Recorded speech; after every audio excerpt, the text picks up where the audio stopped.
Aujourd'hui, nous allons parler d'une vente en état futur d'achèvement.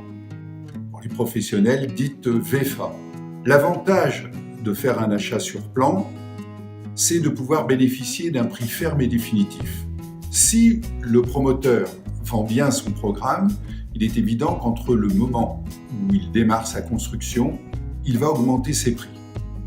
Donc, l'acquéreur qui aura pris le risque au départ, entre guillemets le risque de réserver un appartement, sera sûr d'avoir un prix ferme et définitif et ne pas subir les différentes augmentations entre deux. L'autre avantage de l'état futur d'achèvement, c'est de pouvoir faire ses propres prestations. C'est-à-dire que de ne pas prendre les prestations normalement prévues par le promoteur et de pouvoir agencer son appartement tel qu'on le désire. C'est-à-dire changer une moquette par un parquet, avoir une cuisine un peu plus moderne ou avoir quelque chose qui correspond plus à ses aspirations.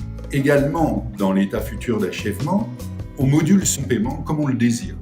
C'est-à-dire que vous avez environ 1 an et demi pour prévoir votre financement et vous réglez au fur et à mesure de l'avancement des travaux. L'acheteur d'un appartement neuf en est propriétaire avant même sa livraison. C'est-à-dire que l'acte définitif chez le notaire intervient après l'achèvement des fondations. À partir de ce moment-là, vous êtes déjà propriétaire de votre appartement. Vous avez même la possibilité de le revendre avant qu'il soit terminé. La phase ultime de la vente en état futur d'achèvement, c'est la livraison. Et là, une réception est prévue entre le promoteur, entre l'acquéreur et l'agence qui a vendu l'appartement. Ceci afin de régler les petits détails qui pourraient ne pas convenir à l'acquéreur.